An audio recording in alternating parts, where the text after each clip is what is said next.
Good. Okay. Let us start. Get back to the whole thing.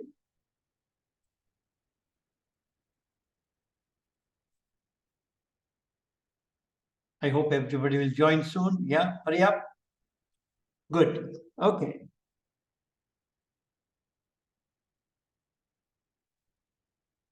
Any comments? Anything you want to say after a cup of coffee?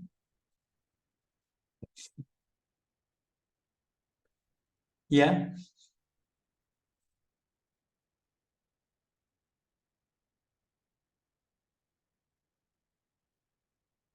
Any observations so far?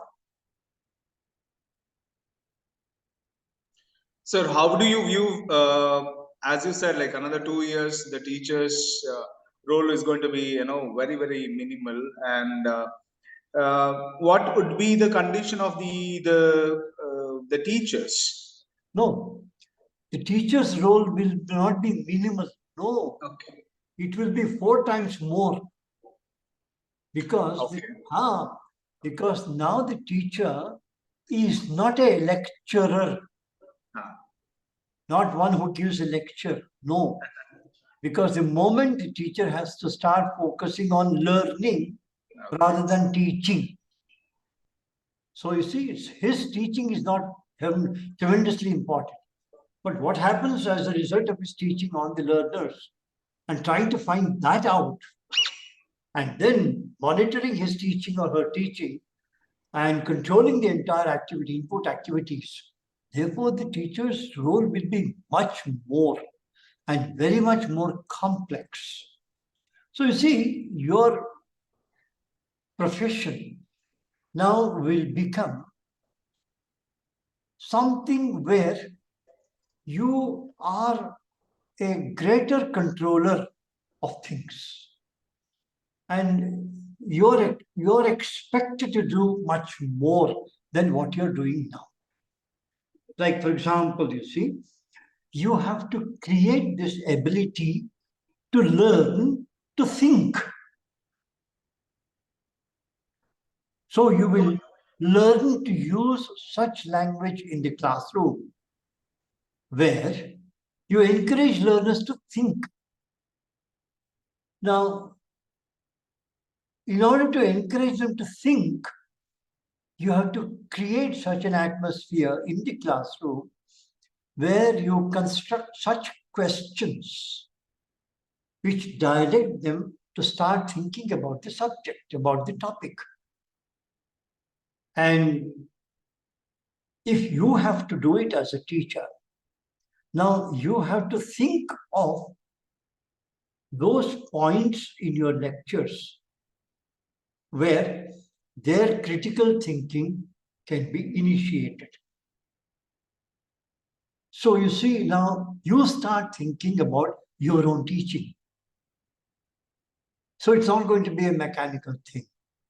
Because constantly you have also to think that, okay, I have said this, but has it been understood by the others? What about my children? Have they all understood? So you have to pause and you have to start asking such questions which enable you to understand that they have understood what you have taught. So you see, the teacher's role will become complex. So on and so forth. See? So, as we were saying in the last session, the entire teaching scenario is going to change. Classroom teaching will change. Classroom, it's as NEP says, you see, NEP says the key term in NEP is learning for life. So, you don't teach them for the sake of teaching. And they don't learn for the sake of learning. No, they are supposed to be learning for life. To take a re-look at their own life. To become independent thinkers. To become independent talkers. A very critical expression is, and I want all of you to note this expression, please. Learning to learn. Learning to learn. Or learn to learn. I'll repeat. Learn to learn. Learning to learn. Which means I want my children to learn on their own, independent of the teacher. They should not depend on the teacher. They should be able to do for themselves whatever the teacher used to do for them. I'll repeat. They should be able to do for themselves whatever the teacher used to do for them. In other words, as they grow, the teacher should become redundant. ಟೀಚರ್ನ ಅವಶ್ಯಕತೆ ಕಡಿಮೆ ಆಗ್ತಾ ಹೋಗ್ಬೇಕಾಗತ್ತೆ. ಏನ್ idea ಅಂತಂದ್ರೆ, ನಮ್ಮ ವಿದ್ಯಾರ್ಥಿಗಳು ಏನನ್ನು ಕಲಿಬೇಕು ಮುಖ್ಯವಾಗಿ ಅಂದ್ರೆ, ಇಲ್ಲಿಯವರೆಗೆ ಉಪಾಧ್ಯಾಯರು ಏನನ್ನ ಹೇಗೆ ಯಾವ ರೀತಿ ಮಾರ್ಗದಲ್ಲಿ ಅವರಿಗೆ ಕಲಿಸಿದರು ಅದನ್ನ ಮನನ ಮಾಡಿಕೊಂಡು ವಿದ್ಯಾರ್ಥಿಗಳು ಮುಂದೆ ಆ ಮಾರ್ಗಗಳನ್ನು ತಾವೇ ಉಪಯೋಗಿಸಿಕೊಂಡು ತಮ್ಮ ಜ್ಞಾನವನ್ನ ಅಭಿವೃದ್ಧಿಪಡಿಸಿಕೊಳ್ಳಬೇಕು. ತಾವೇ ಉಪಾಧ್ಯಾಯರು ಇರಕೂಡದು. ಅಲ್ಲಿಗೆ ವಿದ್ಯಾಭ್ಯಾಸ ಅನ್ನುವುದು ಪರಿಪೂರ್ಣ ಯಾವಾಗ ಅಂದ್ರೆ, ಅವರು ತಾವು ತಮ್ಮ ಸ್ವಂತ ಬುದ್ಧಿಯನ್ನೇ ಉಪಯೋಗಿಸಿ, ತಮ್ಮ ಸ್ವಂತ ತಿಳುವಳಿಕೆಯನ್ನೇ ಉಪಯೋಗಿಸಿ, ತಮಗೆ ತಾವೇ ಕಲಿತು ತಮ್ಮ ಜ್ಞಾನವನ್ನು ಅಭಿವೃದ್ಧಿಪಡಿಸಿಕೊಂಡು ತಾವೇ ಉಪಾಧ್ಯಾಯರ ಸ್ಥಾನದಲ್ಲಿ ತಮ್ಮನ್ನು ತಾವೇ ತೊಡಗಿಸಿಕೊಂಡು ಅವರು ಮುಂದೆ ಬೆಳೆಯುವಂತ ಆಗಬೇಕು ಅನ್ನೋದೇನೆ ಈ ವಿದ್ಯಾಭ್ಯಾಸದ ಉದ್ದೇಶ. Make them become self-dependent, independent of the teacher, self-development. We call this autonomy. Learners should become autonomous, self-dependent. ಬಹಳ ಇಂಪಾರ್ಟೆಂಟ್. ಸೊ ನಿಮ್ಮ ಕೆಲಸ, ನೀವೆಲ್ಲರೂ ಉಪಾಧ್ಯಾಯರು, ನಿಮ್ಮ ಕೆಲಸ ಏನು ಅಂದ್ರೆ, ನಾವು ಮನೆಯಲ್ಲಿ ಮಕ್ಕಳನ್ನ ಹೇಗೆ ಬೆಳೆಸ್ತೀವಿ, ಆ ಬೆಳೆಸುವಿಕೆಗೂ ಶಾಲೆಯಲ್ಲಿ ಹೇಗೆ ಬೆಳೆಸ್ತೀವಿ, ಶಾಲೆ ಅಂದ್ರೆ ಕಾಲೇಜಿನಲ್ಲಿ ಹೇಗೆ ಬೆಳೆಸ್ತೀವಿ, ಎರಡಕ್ಕೂ ವ್ಯತ್ಯಾಸವೇ ಇಲ್ಲ.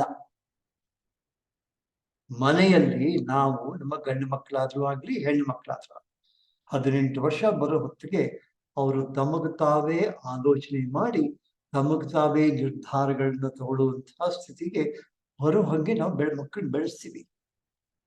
ಅವ್ರಿಗೆ 18ನೇ ವರ್ಷದವ್ರಿಗೆ ಸ್ನಾನ ಮಾಡಿಸು, ಬಟ್ಟೆ ಹಾಕು, ಸಾಕ್ಸ್ ಹಾಕು, ಶೂಸ್ ಹಾಕು, ಅವೆಲ್ಲ ಇಲ್ಲ. ಇಂಡಿಪೆಂಡೆಂಟ್ ಥಿಂಕಿಂಗ್, ಸೆಲ್ಫ್ ಡಿಪೆಂಡೆನ್ಸ್, ಯಾವ ಸಂದರ್ಭದಲ್ಲಿ ಬೇಕಾದ್ರೂ ನಮ್ಮನ್ನು ಕನ್ಸಲ್ಟ್ ಮಾಡುವಂತಹ liberty, freedom and thinking capacity, ಇದು ಹೇಗೆ ನಾವು ಮನೆಯಲ್ಲಿ ಮಕ್ಕಳಿಗೆ ಕೊಡ್ತೀವಿ, ಹಾಗೇನೆ ಶಾಲಾ ಕಾಲೇಜುಗಳು ನೀವು ಮಕ್ಕಳನ್ನ ಹಾಗೆ ಬೆಳೆಸ್ತೀರಿ. ನಿಮ್ಮ ಸಬ್ಜೆಕ್ಟ್ನಲ್ಲಿ ಮಕ್ಕಳು ಹಾಗೆ ತಿಳುವಳಿಕೆ ಹೊಂದಿದವರು ಆಗ್ತಾರೆ. ಇದು ಉದ್ದೇಶ NEP. So, making learners become self-dependent, independent, totally independent, critical thinking, critical awareness, ability to think, to analyze, to take decisions, to ask the right questions, to give the right answers, to be able to say which is right, which is not right, this, that, to be able to convey what they think to others, to understand what others are saying, reacting intelligently. ನೋಡಿ ಇವೆಲ್ಲ ಎಷ್ಟು complexities ಇದೆ ಇದರೊಳಗೆ. ನಾವು ಮಕ್ಕಳನ್ನ ಈ ರೀತಿ ಬರುವ ದಿನಗಳಲ್ಲಿ ತಯಾರಿ ಮಾಡಬೇಕು. ಅದು ನಮ್ಮ ಕರ್ತವ್ಯ. ಹಾಗಾಗತ್ತೆ. ಯಾಕೆ ಇದನ್ನೆಲ್ಲ ಹೇಳ್ತಿದ್ವಿ? ನೀವೇ ಯೋಚನೆ ಮಾಡಿ. ನಿಮ್ಗೆ ಯಾರಿದ್ರು, ಎಷ್ಟು ಜನ ನಿಮ್ಗೆ ಸಹಾಯಕ್ಕೆ ನಿಂತಿದ್ರು? ಇವತ್ತು ನೀವು ಏನಾಗಿದ್ದೀರಿ, whatever you are today, how many people guided you? But the situation is entirely different. Scenario ಎಲ್ಲವೂ ಚೇಂಜಸ್ ಆಗಿದೆ. ಸರ್ ಒಂದು ಎಕ್ಸಾಂಪಲ್ ಹೇಳ್ತೀನಿ. NEP ಕೋವಿಡ್ ಟೈಮ್ ನಲ್ಲಿ ಒಂದು ಕೇಸ್ ರೆಫರ್ ಆಯ್ತು. ಸಿನ್ಸ್ ನಾವು MSW ಫ್ಯಾಕಲ್ಟಿಯಲ್ಲಿ ಲೈಕ್ ನಾವು ಸೈಕಾಟ್ರಿಕ್ ಸೋಷಿಯಲ್ ವರ್ಕರ್ಸ್ ಆಗಿ, ಕೌನ್ಸಿಲರ್ಸ್ ಆಗಿ ಕೌನ್ಸಿಲಿಂಗ್ ಸರ್ವಿಸಸ್ ಅನ್ನ ಮಾಡ್ತೀವಿ. There is one case which was referred like telephonic counselling ಅಲ್ಲಿ ಹಾಸನಿಂದ. So I think it was 6th standard or 7th standard student. I'm taking little time for this because the case is so sensitive. So online classes ಆಗಿದ್ರಿಂದ mobile use ಮಾಡ್ತಾ ಇದ್ದ ಮಗು. So ಮಗು mobile ಕೇಳ್ತಾ ಇದ್ದಾನೆ, ಪಾಠ ಕೇಳ್ತಾ ಇದ್ದಾನೆ ಬಿಡು ಅಂತ ಹೇಳ್ಕೊಂಡು ತಂದೆ ತಾಯಿಗಳೆಲ್ಲ ಆರಾಮಾಗಿ ಇದ್ರು. ಸೊ ಇದಕ್ಕಿದ್ದಂಗೆ ಏನಾಗ ಶುರು ಆಯ್ತು, ಮಗುನಲ್ಲಿ ಬದಲಾವಣೆ ಶುರು ಆಯ್ತು ಬಿಹೇವಿಯರ್ ಅಲ್ಲಿ. ಏನು ಅಂತ ಹೇಳಿದ್ರೆ, ಜೊತೆಗೆ ಆ ಬಿಹೇವಿಯರ್ ಜೊತೆಗೆ ಏನಾಯ್ತು ಅಂತ, ಮನೆಯಲ್ಲಿ ತಾಯಿಯ ಒಳ ಉಡುಪು, ಅಕ್ಕನ ಒಳ ಉಡುಪುಗಳು ಕಾಣಕ್ಕೆ ಶುರು ಆದವು. ಸೊ ಇದು ಅಬ್ಸರ್ವ್ ತಾಯಿ ಮಾಡಕ್ ಶುರು ಮಾಡಿದ್ದಾರೆ, ಹೆಂಗೆ ಇದು ಅಂತ. ಸೊ ವೇರ್ ಅಲ್ಲಿಂದ ಅಬ್ಸರ್ವ್ ಮಾಡಕ್ ಶುರು ಮಾಡಿದಾಗ one day the boy was ಕಾಟ್. ಏನೋ ಮಾಡ್ತಿದ್ದಾನೆ ಅನ್ನೋದನ್ನ ಅಂತ ಹೇಳಿ ಗೊತ್ತಾಗಿ, ಅದ ತಾಯಿ ಅವರ ಅವನು ಇನ್ವಾಲ್ವ್ ಆಗಿದ್ದಂತಹದ್ದನ್ನ ಫೈಂಡ್ ಔಟ್ ಮಾಡಕ್ಕೆ ಶುರು ಮಾಡಿದಾಗ, so she found the reason. So ಆ ಮಗುನಲ್ಲಿ ಬದಲಾವಣೆ ಏನಾಯ್ತು ಅಂತಂದ್ರೆ, ಅವ್ನು in the name of the online class he started watching porn. So he was so much involved. ಆ ಒಂದು ಡ್ಯೂರೇಷನ್ ಪೀರಿಯಡ್ ನಲ್ಲಿ ಆ ಮೊಬೈಲ್ ನಲ್ಲಿ ಆನ್ಲೈನ್ ಕ್ಲಾಸಿನ ಮುಖಾಂತರ, in the name of that, so ಆ ಒಂದು ಅಡಿಕ್ಷನ್ ಆಗೋಗಿತ್ತು ಅವನಿಗೆ. ಸೊ ಕ್ಲಾಸ್ ಕೇಳ್ತೀನಿ ಅನ್ನೋದು, ಮೊಬೈಲ್ ಯೂಸ್ ಮಾಡೋದು, but he was watching that. So ನಮಗೆ ಹೇಗೆ ರೆಫರಲ್ ಅಲ್ಲಿ ಹೇಗೆ ಶುರು ಆಯ್ತು ಅಂತ ಹೇಳಿದ್ರೆ, ಸೊ ಅವನಿಗೆ ಕೌನ್ಸಿಲಿಂಗ್, ಬಿಕಾಸ್ ನಾವಾಗ ಫಿಸಿಕಲಿ ಮೀಟ್ ಮಾಡೋ ಹಾಗಿಲ್ಲ, ಏನು ಮಾಡೋ ಹಾಗಿಲ್ಲ, but the only family parent ಮತ್ತೆ ಅವನ ಫ್ಯಾಮಿಲಿ ಮೆಂಬರ್ಸ್ ಏನಾದ್ರೆ ಅವರುಗಳೇ ಒಂದು ಬಿಹೇವಿಯರ್ ಅನ್ನ ಚೇಂಜ್ ಮಾಡುವಂತಹ ಒಂದು ಸಂದರ್ಭ ಮತ್ತೆ ಸಿಚುವೇಶನ್ ನಾವು ಕ್ರಿಯೇಟ್ ಮಾಡ್ಬೇಕಾಗಿ ಬಂತು. ಸೊ ಬಟ್ ಈಗ ನಾನು ಹೇಳೋದು ಏನ್ ಹೇಳಕ್ ಇಷ್ಟಪಡ್ತೀನಿ ಅಂತ ಹೇಳಿದ್ರೆ, ಬಿಕಾಸ್ ಅಫ್ಕೋರ್ಸ್ ಈಗ ನಾವು NVP ನಲ್ಲಿ ಎಲ್ಲವನ್ನು ಕೂಡ ನಾವು ಸೆಲ್ಫ್ ಡಿಪೆಂಡೆಂಟ್ ಅವರೇ ಆಗಿ ಮಾಡ್ಕೊಳ್ಬೇಕು. ನಾವು ಡಿಪೆಂಡೆಂಟ್ ಆಗಬಾರ್ದು. ಸೊ ಟೀಚರ್ಸ್ ನ ರೋಲ್ ಸ್ವಲ್ಪ ಅಲ್ಲಿ ಏನಾಗುತ್ತೆ ಅಂತ ಹೇಳಿದ್ರೆ, ನಾವು ಅವ್ರ ಕಲಿಕೆಗೆ ಅವಕಾಶ ಮಾಡಿಕೊಟ್ಟು ಅವರಾಗಿ ಅವ್ರ ಸ್ವಸಾಮರ್ಥ್ಯದ ಮೇಲೆ ಅವ್ರು ಬೆಳಿಬೇಕು ಅಂತ ಹೇಳಿ ನಾವು ಹೇಳಕ್ ಹೋಗ್ತೀವಿ. ಸೊ ಬಟ್ ಯಾವಾಗ ಈ ರೀತಿಯಾದಂತಹ ಎಷ್ಟೋ ಸಂದರ್ಭಗಳು, ಸಿಚುಯೇಷನ್ಸ್ ಗಳು ಗೊತ್ತಿಲ್ಲದೇನೆ ಕ್ರಿಯೇಟ್ ಆಗ್ತಾ ಹೋಗುತ್ತೆ. ಸೊ ಪ್ರಾಬ್ಲಮ್ಸ್ ಅನ್ನ ಫೇಸ್ ಮಾಡ್ತಾ ಹೋಗ್ತಾರೆ. ಸೊ ಅವಾಗ ಇಂಟರ್ವೆನ್ಷನ್ ಆಫ್ ಅ ಟೀಚರ್ ಯಾವಾಗ ಅಂತ ಹೇಳಿದ್ರೆ, ನಾವು ಫಿಸಿಕಲಿ ಸ್ವಲ್ಪ ಅದನ್ನ ಸೂಪರ್ವೈಸ್ ಮಾಡಿದಾಗ, I think these kind of situations ಅನ್ನ ನಾವು ಮಿನಿಮೈಸ್ ಮಾಡಬಹುದು, ಪ್ರಿವೆಂಟ್ ಮಾಡಬಹುದು ಅನ್ನೋದು ಒಂದು. ಸೊ ಇಲ್ಲಿ ರೋಲ್ ಆಫ್ ಅ ಟೀಚರ್ ಯಾಕೆ ಅಂತ ಹೇಳಿದ್ರೆ, ನಮಗೆ ಮುಂಚೆ ಎಲ್ಲ ಟೀಚರ್ಸ್ ಗಳು ಅಂತ ಹೇಳಿದ್ರೆ ಆ ಒಂದು ಅವಿನಾಭಾವ ಸಂಬಂಧ, ನೀವು ಹೇಳಿದ್ರಿ. ಸೊ ಪೇರೆಂಟಿಂಗ್ ಆಗಿ ಅವ್ರು ನಿಂತ್ಕೊಂಡು ನಮ್ಮನ್ನ ಜೊತೆಗಿದ್ದು ನೋಡ್ಕೊಳ್ಳೋದಕ್ಕೂ, ಸೊ ಈ ರೀತಿಯಾದಂತಹ ಡಿಪೆಂಡೆನ್ಸಿ, ಟೆಕ್ನಾಲಜಿಕಲಿ ಡಿಪೆಂಡೆನ್ಸಿ ಬಂದಾಗ ಆ ಒಂದು ಹ್ಯೂಮನ್ ಟಚ್ ಅನ್ನೋದು ಹೋಗ್ಬಿಡುತ್ತೆ. ಈ ರೀತಿಯಾಗಿ ಬಂದಾಗ ಸ್ವಲ್ಪ ಕಷ್ಟ ಅಂತ ಅನ್ಸಕ್ ಶುರು ಆಯ್ತು ಸರ್. ನಿಜ, ಪರ್ವರ್ಡ್ ಬಿಹೇವಿಯರ್. ಸೊ ಮಾನಿಟರ್ ಮಾಡ್ಲೇಬೇಕಾಗುತ್ತೆ ಟೀಚರ್, ಮಾನಿಟರ್ ಮಾಡ್ಲೇಬೇಕಾಗುತ್ತೆ ಖಂಡಿತವಾಗ್ಲೂ ಅಷ್ಟೇ. ಬಟ್ ಏನು ಅಂತಂದ್ರೆ, ಜನರಲ್ ಆಗಿ ಹೇಳೋದಾದ್ರೆ, ಮಕ್ಕಳು ಇಂಡಿಪೆಂಡೆಂಟ್ ಆಗ್ಬೇಕು ಅಂತ ನಾವು ಹೇಳ್ತೀವಿ. ಹೌದು ಸತ್ಯ ಸರ್, ಎಕ್ಸಾಕ್ಟ್ಲಿ. ಏನು ಅಂತಂದ್ರೆ, ಯಾರು ಅಯ್ಯೋ ಏನ್ ಮಾಡೋದೋ ಗೊತ್ತಿಲ್ಲ, ಐ ಡೋಂಟ್ ನೋ, ಯಾರು ನಂಗೆ ಯಾರು ಒಂದು ಮಾತ್ರ ಹೇಳಿಲ್ಲ, ನಮ್ಗೆ ಯಾರು ಸಹಾಯ ಮಾಡಲಿಲ್ಲ ಅಂತೆಲ್ಲ ಅನ್ಬಾರ್ದು ಅಂತ ಅಷ್ಟೇ. That is the other extreme of it. So that's about the teachers teaching so far. In this session, last session, I want to introduce you to a few new things which are related to psychology. Maybe you know about them, but that doesn't matter. When we'll recall it, whatever we know, we can talk about it. So let us see. Because why should we talk of psychology? Simply because we are humans and we are also dealing with humans. So we need to know when we act, we should know what we are doing and what is happening at the other end also. And for this, we have the support of few very important psychologists who have contributed tremendous knowledge for our understanding of human beings, which we should know. So I would like to introduce you to one or two important thoughts. I hope you will like them. You can react to that. Now you can keep your notes ready. You can keep writing as I keep talking and so on and so forth.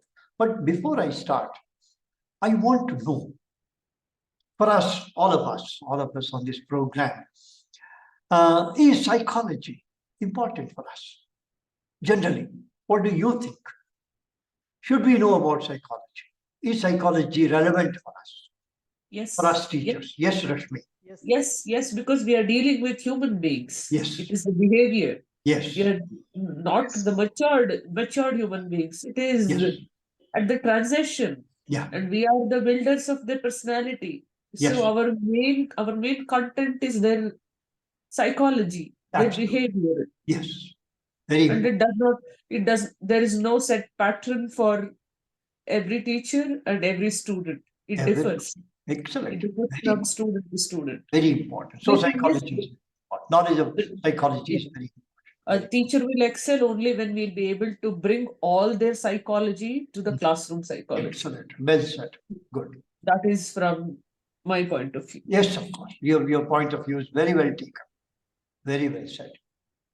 So, and dealing with the emotions, sir, Yeah. because emotions are the most important thing which is connected with the psychology of the any person. Yes. So ಆ ಒಂದು connectivity ಇದ್ದಾಗ ಅವ್ರು ಯಾವ ರೀತಿಯಾದಂತಹ ಒಂದು ಸಾಧನೆಯನ್ನು ಮಾಡೋದಕ್ಕೂ ಅವ್ರಿಗೆ ಅವಕಾಶ ಆಗತ್ತೆ ಅಥವಾ ಅದ್ ಕೆಳಮಟ್ಟಕ್ಕೂ ಹೋಗೋದಕ್ಕೂ ಅದು ಅವಕಾಶ ಆಗ್ತಾ ಹೋಗುತ್ತೆ. ಸೊ ಅದರಿಂದನೇ ಅವರ ಪರ್ಸನಾಲಿಟಿ ಚೇಂಜ್ ಆಗುತ್ತೆ, ಬಿಹೇವಿಯರ್ ಚೇಂಜ್ ಆಗುತ್ತೆ, ಲರ್ನಿಂಗ್ ಆಗುತ್ತೆ. ಸೊ ಹಾಗಾಗಿ ಇದೆಲ್ಲವೂ ಕಾಂಪೋಸಿಟ್ ಆಗಿನೇ ನಮಗೆ ಸೈಕಾಲಜಿ ನಮಗೆ ಒಂದು ಜ್ಞಾನವನ್ನ ಕೊಡುತ್ತೆ ಸರ್. ಹಾಗಾಗಿ psychology important. Very good. Now, Andre, what you're saying is we should also understand the emotions. Yes, yes. Not just the outward behavior alone. No, sir. Yes. Very well said. Yes, Shivkumar. Ready, Shivkumar. Sir, actually, after all, teaching is related to behavioral changes of the children. Good. And also we need to understand about their learning aspects, learning attitude, learning philosophy. So psychology is definitely a main subject for the teachers to deal with that. Very good. Good. Well said. Very well said. Very well said. Good. Anybody else? Anyone else who wants to say anything? Sir, motivate students to learning. Very Understanding psychology of the student is very, very important. Very good. Well said, Padmalata. I'm very glad you mentioned it. Motivation is very, very important. How nice. Good. I'll talk about that also in a few minutes. Well said. I'm glad you anticipated it. Yes. Yes, Dr. Madevi.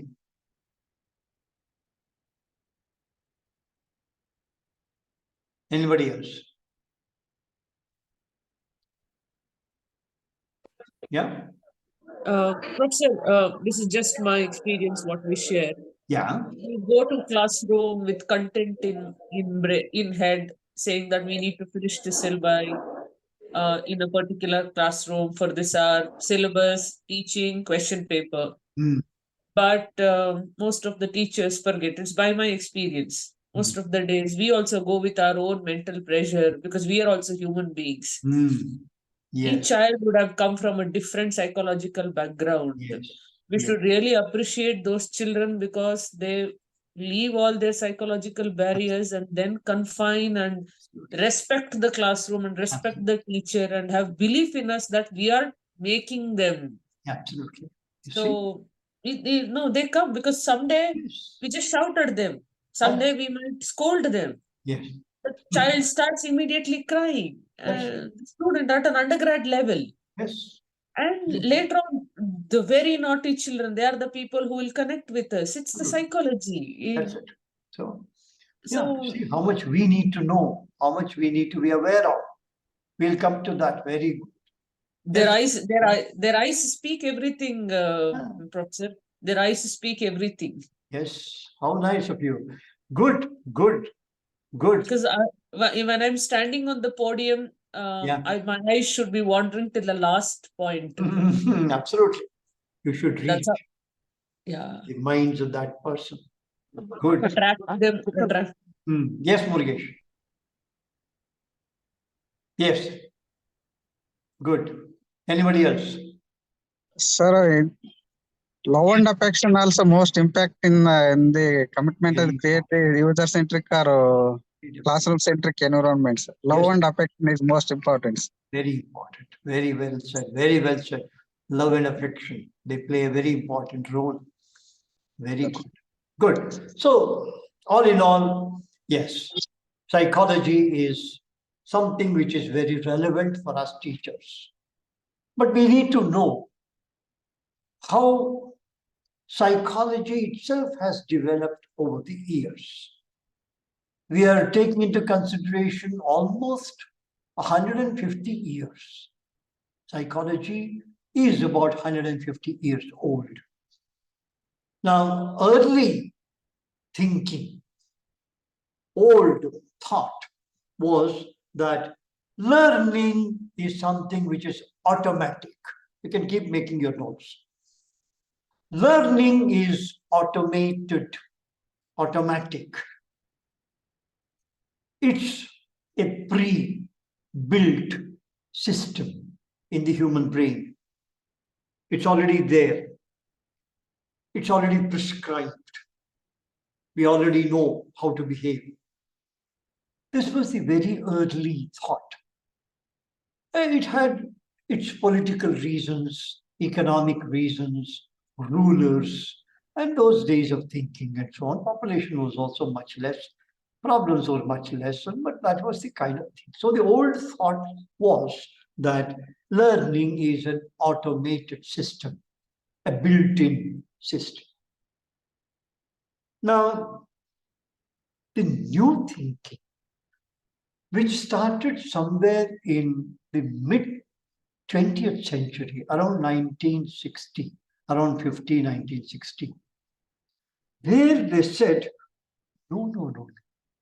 It's not an automatic system. It's a very active system, very alive, and keeps changing. It's dynamic. It has a dynamic quality about it. No longer just an automatic thing, but that which involves the mind. Now, when this sort of thinking, that mind thinks a lot, and its thinking can change, as we talked about cognition. So lots of things can happen in the human brain. So learning is not just automatic. Why was it like this? One thing was, the psychologists those days did not have many tools for observation. Today we had MRI, X-rays, we have all kinds of tools, which you can sit here and then you can see what is happening in Vellore CMC. Where were the tools then? There were no tools. They depended entirely on their fingers, on their touch, or whatever they saw. That was all. That was all the tool they had. They didn't even have a stethoscope. They used to use a small little funnel kind of thing and put that there and listen to it. That was the stethoscope, so-called stethoscope. Stethoscope came much later. So they used their own, our Shushilta, for example, all these people, how they conducted surgeries, where was an anesthesia. There are stories and stories about how Shushilta used anesthesia of a certain kind They used to inject snake's poison so that the fellow is temporarily out, and they used to conduct surgeries and so on. So many stories. So the tools were not available at that time. And the only thing they could observe was human behavior and animal behavior, bird behavior. So whatever the birds did, whatever the animals did, they thought humans also did the same thing. Not much of a difference between humans and animals and so on. This was the early thing. So human behavior analysis was dependent on animal behavior analysis. So they said learning is automatic because a dog learns the way you teach it, it will learn. Parrot also learns it. A mouse also can learn. All animals can learn. In a circus, we know how animals are trained. So they can all learn whatever you teach. And so they thought that humans also learned in exactly the same way. There's not much of a difference between human learning and animal and bird learning.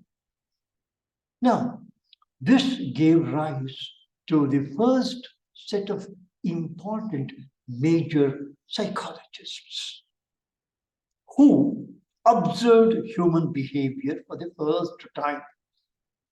Now, we call that a school of psychology, by which we mean a group of people who thought in exactly the same way.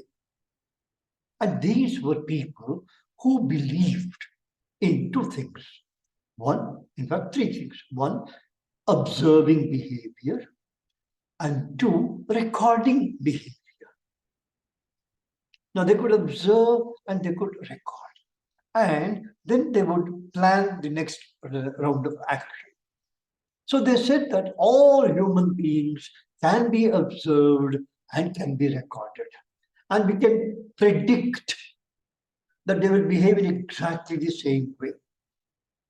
These group of psychologists who were led by a man, I'm sure you have heard of him, Skinner.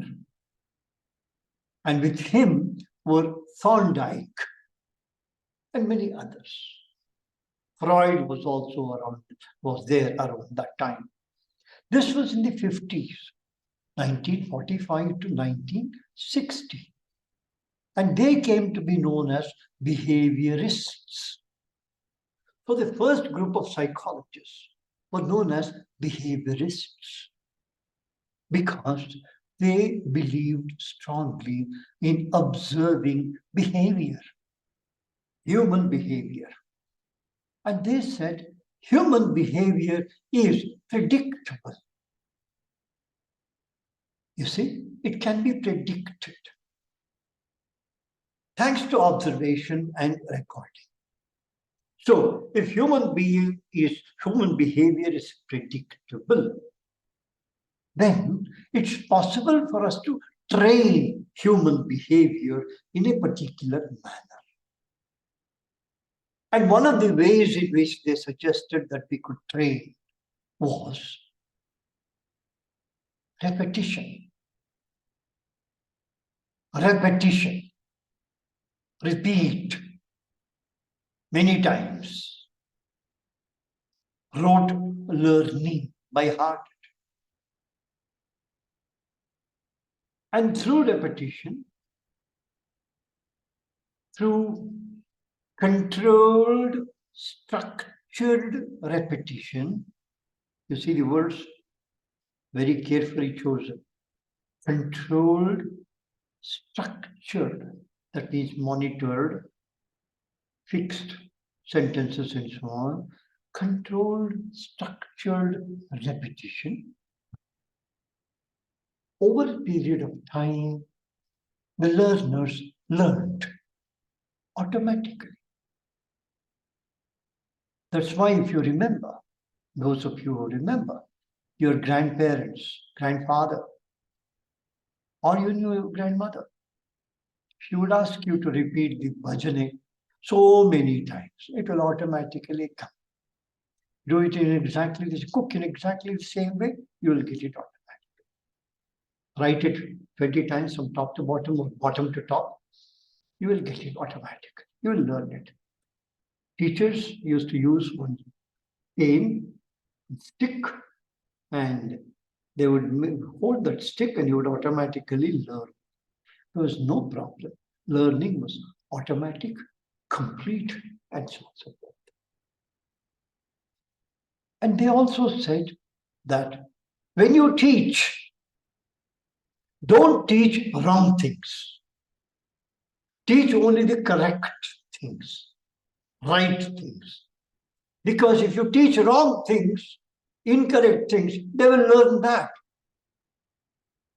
And once they learn, forgetting that will be difficult. And therefore, never teach wrong things. Wrong sentence. He don't know. Don't teach that.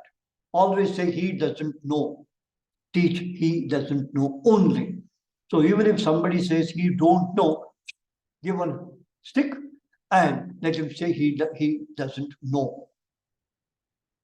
I don't knows. No, you can't say I don't know. I don't know. He doesn't know. So teach the right thing. Don't teach the wrong thing. In other words, the behaviorists thought that whatever is the input, that will be the output. Input equals output. Brennan Martin grammar is simply that. Give them the rule, give them the sentences, finished, end of it. Learn the rule, by heart the rule, and now there's the name of a place, blah, blah, blah, blah, blah, blah, blah, an adjective is, an adverb is, teach all these things, and there are 12 sentences, tenses, teach all these things. How many tenses are there? 12. What are they? Present, past, future, present, present, past, future. So there are so many tenses. Teach this, they will learn it. They should learn it, and make them learn it by heart. This was the very typical way of learning. Input equals output. So their argument was, up until 1965, their argument was that if the same teacher goes to the same class and meets the same group of students and teaches exactly the same way, and all of them listen to the same teachers teaching the same way to all of them, the end result shall be that all of them have learned in exactly the same way. This was their argument. And if you think about it, even today there are a number of such teachers who believe that, man, okay, one sati, nodu. Anta. Politicians finished. This was the strong belief of this group of people who were known as behaviorists. Why? They observed behavior, they recorded behavior, they could predict behavior. So they were all interested in behaviors. So, all these different experiments on birds, on mice, on all kinds of things. So many of them, and so you have read about. You can read about them. So, first group of psychologists were behaviorists. Now, this was going on till about the mid-60s. In 1965, a new group started thinking. They observed, by then, you see, already the situation was changing. The group of learners were changing. They observed that if the same teacher goes to the same class and teaches exactly the same thing, when you test the output, you suddenly discover that about 20% have understood everything. About 20% have understood nothing. And somewhere in between, the rest of them distribute themselves in partial understanding. Some know 40%, some know 50%, some know 60%. But it's not true that because the same teachers are taught the exact same group for the exact same time, that all of them have learned. No, it is no longer true. Wherever you go, you will observe that there will be a large majority in the center who represent the average. And so there will be those who are below average and those who are above average. And even among them, there will be some small percentage, 10, 12, 14%, who are extraordinary, who have learned everything 100%. And there is the same 10, 12, 14% at the bottom who have learned nothing. And therefore, this is not true. Why? How do you prove it? This group said there is something which makes humans different from animals and birds. All humans, animals, birds, all of them have something called the brain. But the human brain is the most complex of all of them, most well developed. And that is when this idea called cognition came in, which we discussed in the last class. Humans possess cognition. And it is this cognition which makes humans different from all animals, all birds. Birds also have cognition. Animals also have cognition. That is how a lion knows, or a tiger knows, or a crocodile knows where food is. They know which one to catch and which one not to catch and things. They know. Elephants know. Elephants can also think. They also have cognition. Birds can think.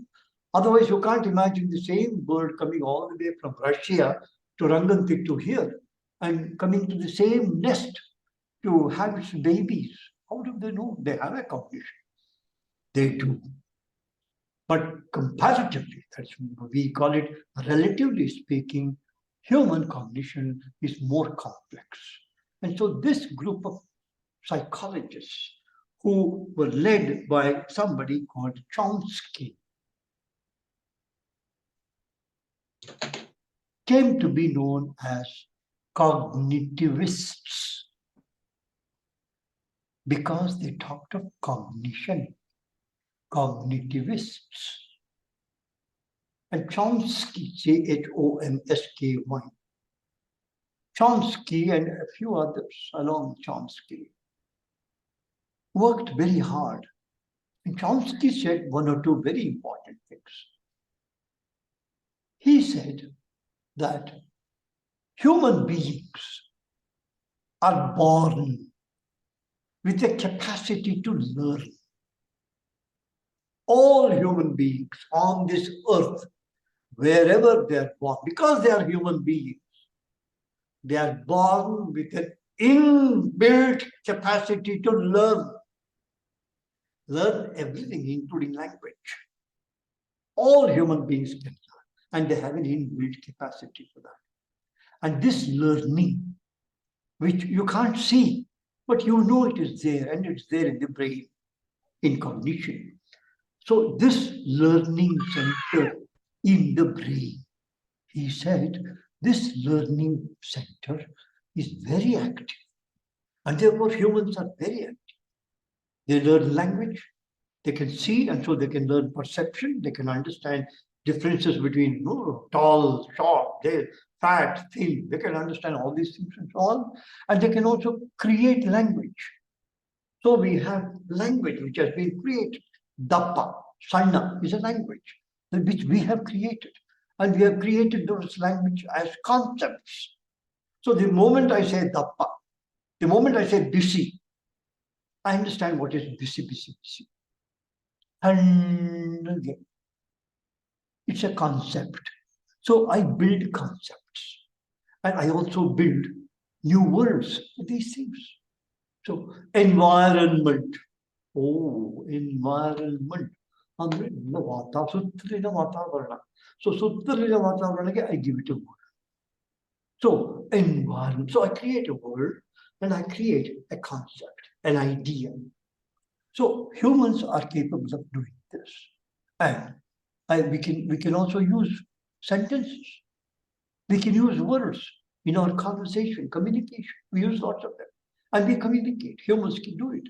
And they also use their visual ability, their oral ability, their listening, all kinds of their voice, intonation. So humans are very complex. And they can do lots of complex things also. So Chomsky said that this is a very complex situation. Then what was the problem with behaviorists? They also observed, but their observation was limited.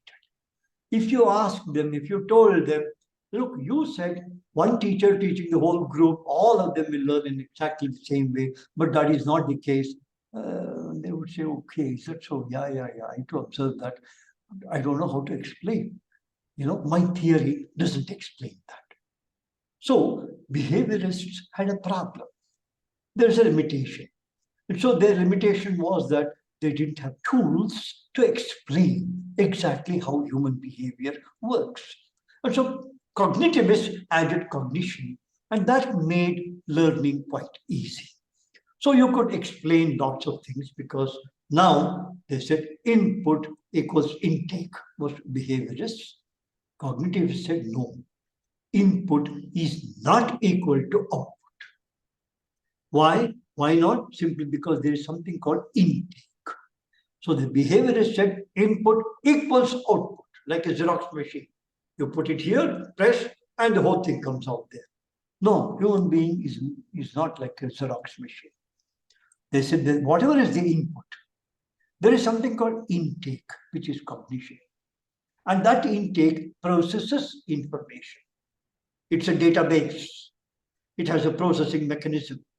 It filters. It adds.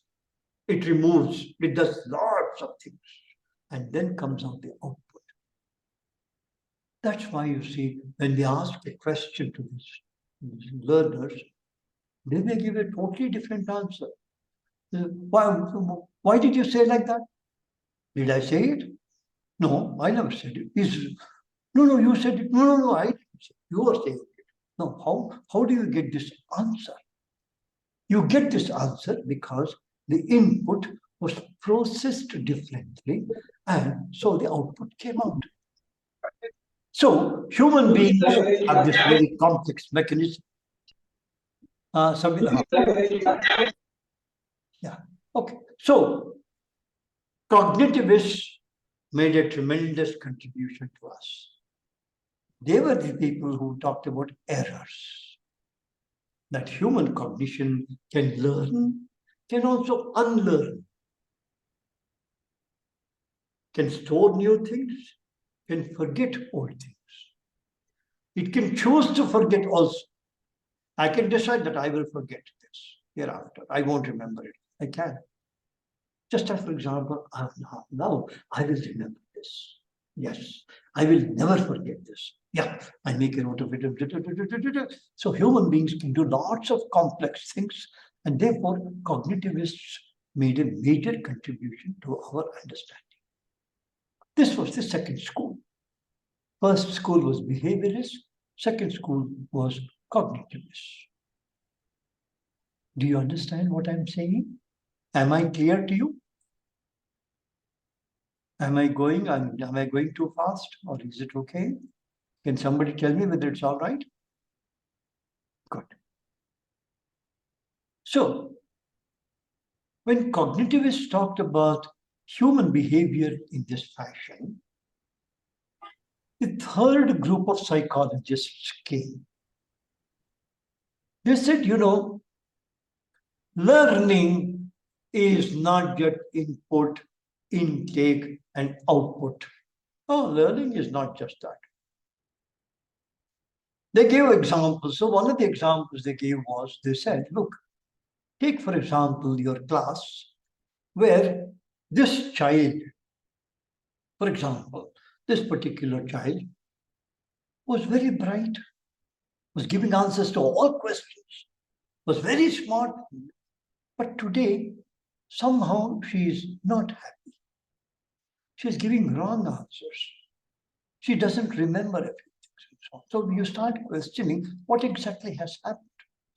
Then you will understand that something has happened in her house or something. She may be hungry. She may be scared. It's just that, you see, for example, her mother or her father might have said, come in the evening and I'll take care of you. Okay? You come back. Okay. Now you go to school and come back and then you see what happens to you. And the child is thinking of that. And because of that, the child is scared. And therefore, even she is hungry, she has not eaten anything. And that hunger has added to it. In other words, the third group of psychologists added what we now call social behavior. Human beings also make use of social behavior, which means attitudes, emotions, feelings, fear, hunger, motivation, as Madam said some time ago. There may be certain other social factors, superiority complex or inferiority complex. So complexes, they can also affect learning. So social factors, personal factors, emotional factors, bodily factors. It's just that day the child has fever and therefore you see not able to perform, has some pain in the hands. So she's not able to do so well, not able to write very well. Children can have all kinds of problems. Humans can have all kinds of human problems. So there are a number of other factors which also affect human learning. And so this group, which was led by somebody called Delheims. You should read all these people. You should read Chomsky. You should read Skinner and others. You should read Delheims. Said that there are affective, not effective. A-F-F-E-C-T. Affect means that which influences something. There are affective factors which also contribute to learning. So this third group of psychologists came to be known as affective psychologists. So we had behaviorists, we had cognitivists, and so we had a third group called affective psychologists. So three major groups of psychology. And much lately, somewhere around the mid-70s and 80s, around this time, a Polish psychologist and a French psychologist, they proposed something much more. They said that, see, human beings no doubt have a big inbuilt system, no doubt have the social factors, they have all these things and so on, but human beings learn from experience. They have certain things which are inbuilt, but there are certain things which are external to them, which they make use of to improve, to enhance their knowledge, to enhance their cognitive capacity. They can build, they can construct new things, ideas, theories, concepts, and whatever has been done earlier, they can change. In other words, these people said that learning is basically construction. And the two important people there are basically what we know as Piaget and Vygotsky. Piaget is French, P-I-A-G-E-T.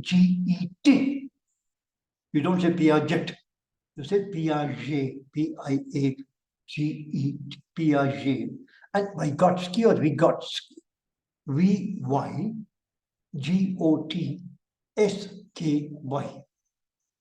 Piaget and Vygotsky suggested that learning is a building up of experiences.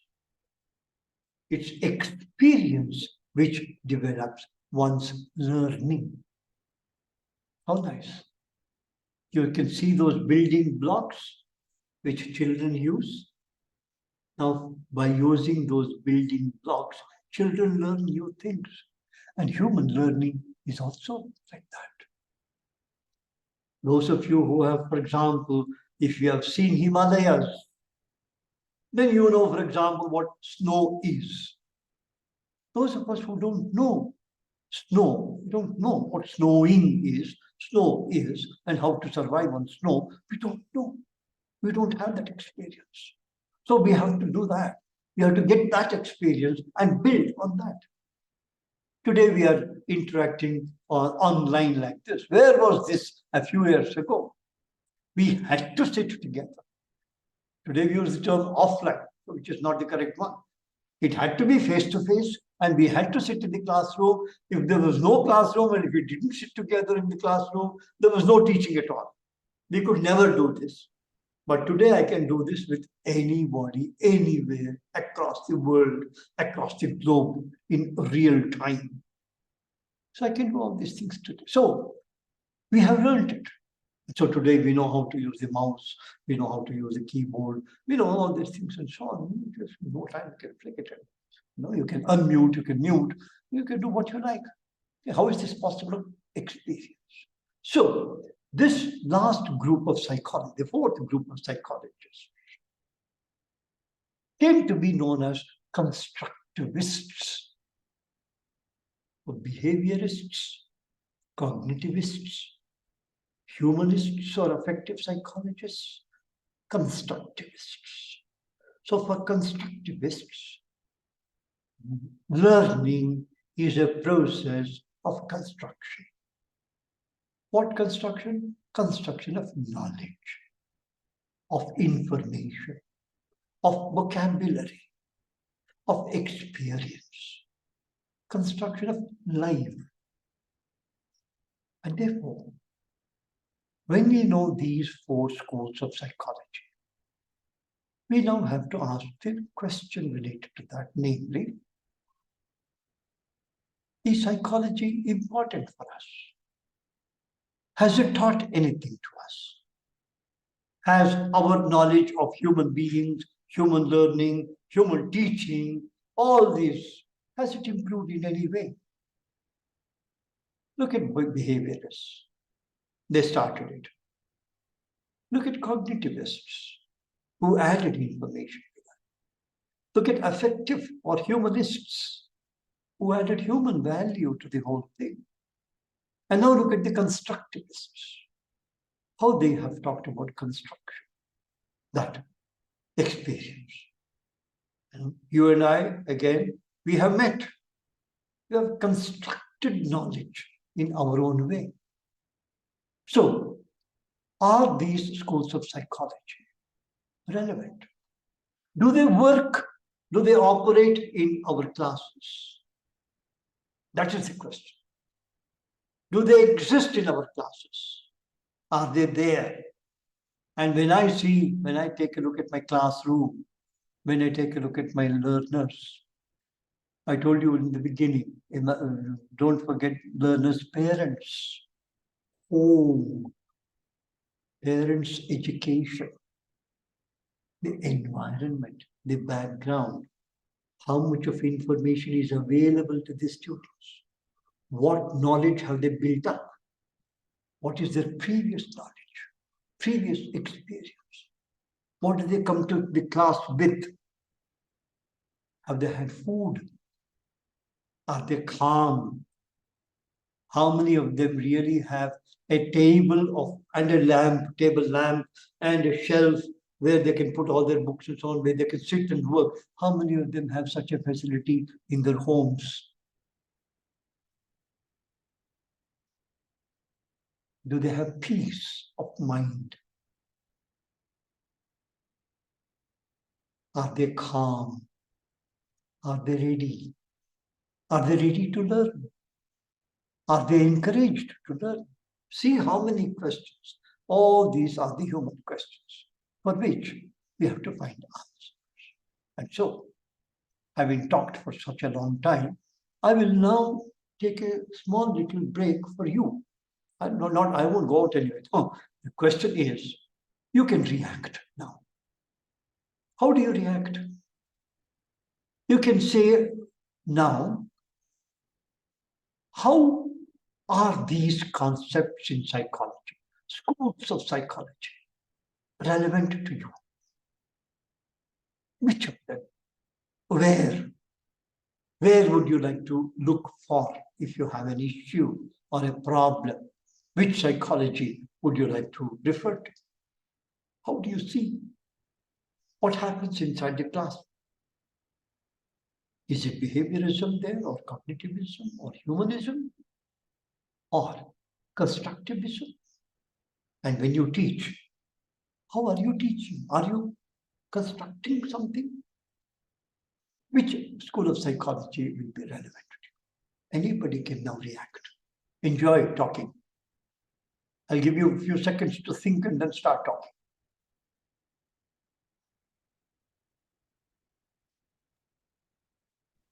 So what is the role of language in psychology, sir? Yes, look at that. Chomsky said that language is an inbuilt system. And a child is born with a capacity to learn language. Just as a child is born with digestive system, heart, lungs, hearing, this, that. Similarly, the child is also born with the capacity to learn language. And language learning can happen in a systematic manner or can happen in an unsystematic manner. But language learning will definitely take place. It need not be that there should always be a teacher. Many children pick up their mother tongue at home by listening to the elders. So listening plays a very important role. So that's how they learn language. They pick up new words and they use it, try it out.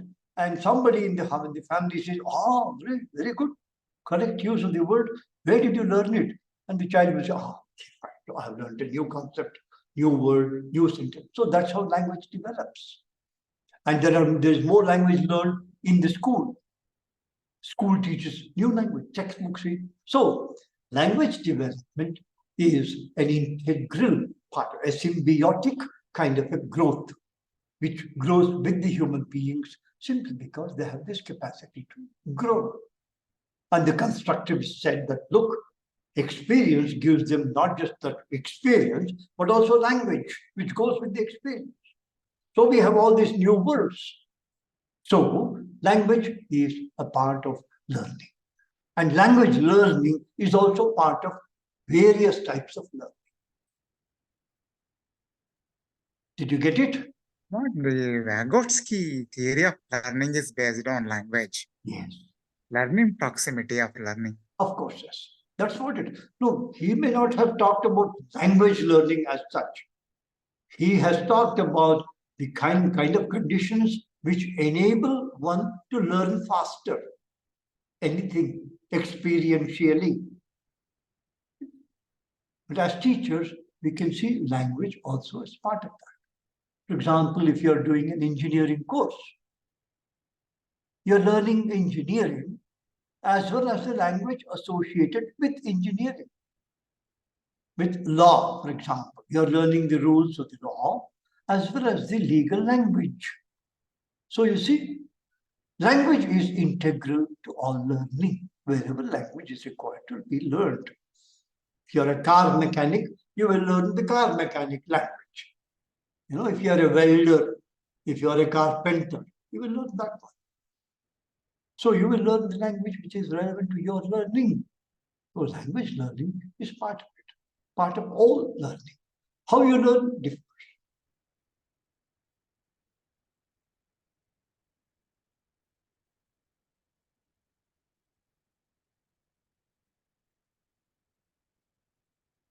Anybody else? Whatever we said, does it make sense? Is what I want to know. Is it sensible?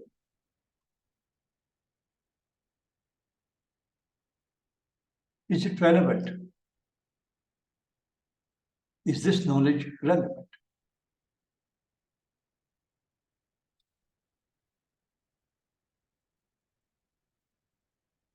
Anybody?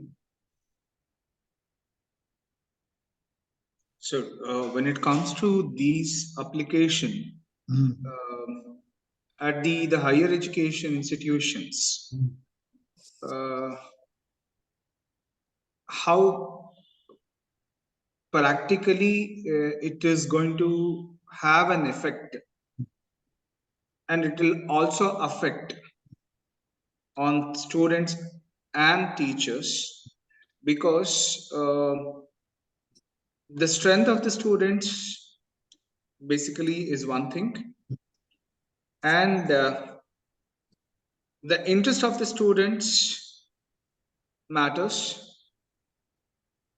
And when it comes to the level of undergraduate or the postgraduate, the people have some sort of maturity where the psychology is what we think is beyond that. Yeah. So when we talk about the behavioral aspects or the cognitive or the constructive and all these things, making that to be a part of our teaching and addressing their needs and necessities, is it not going to be a challenge for a teacher? Yes. Good. Yeah. Thank you. Very well said. Very well asked, in fact. Remember, when we think of teaching, we also use what we call strategies. Now, strategy is a plan. It's a plan of execution. When we design, plan a strategy of teaching, several factors are taken into consideration. So all that you said, many of those factors, many of those features, individual features, environmental factors, nature of learning, capacity to learn, the nature of your input, planning your input in a suitable manner, all of this will involve strategization. So you create strategies. Now, how do you create strategies?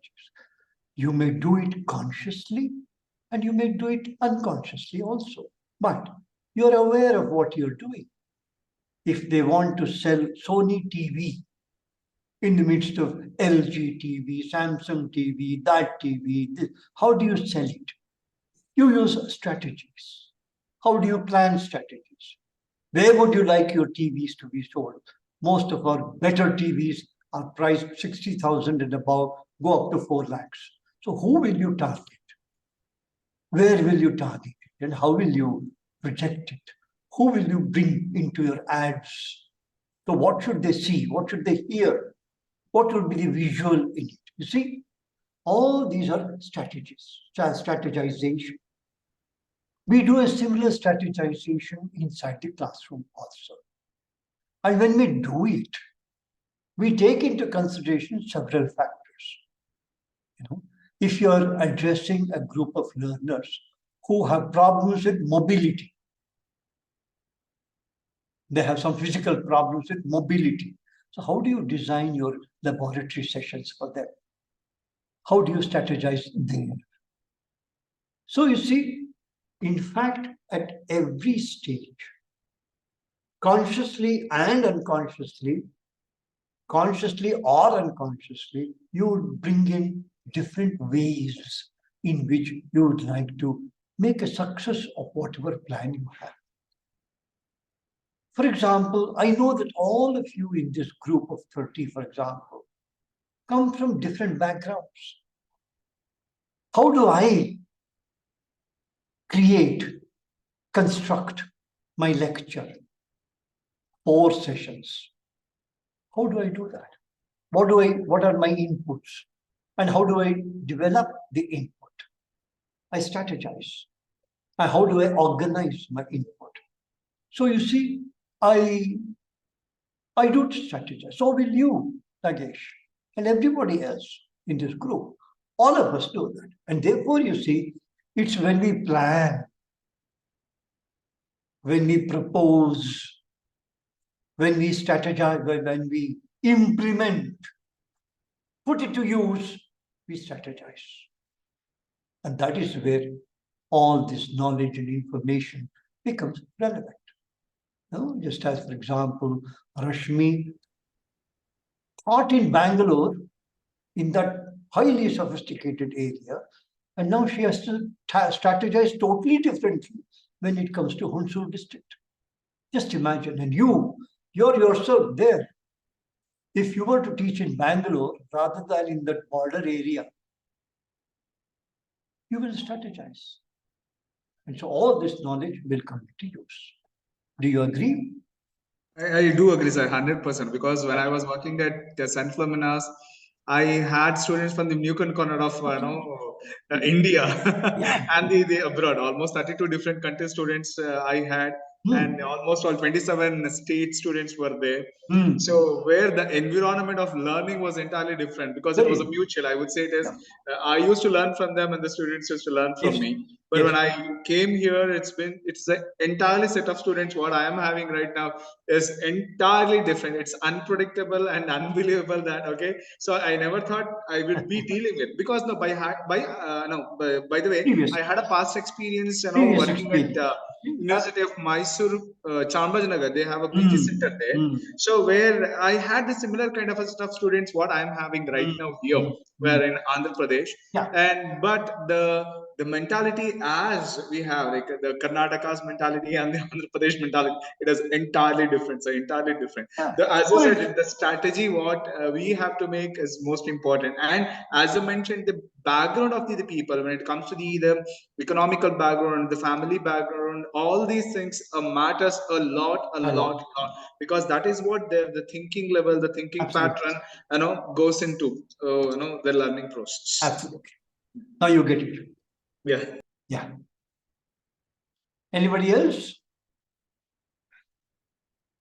I'd like to conclude my major discussion by referring to something that Madam also referred to some time ago, namely motivation. The motivation is a very important factor to all learning. The first question you ask is why? Why should I do it?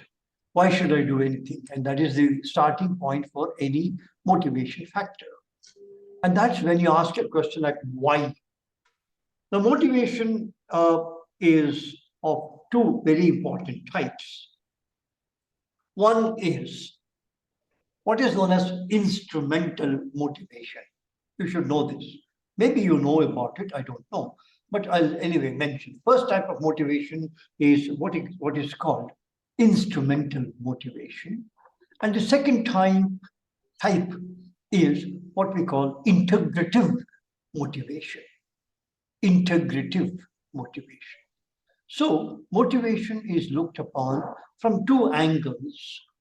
One is instrumental motivation, and the second thing is integrative motivation.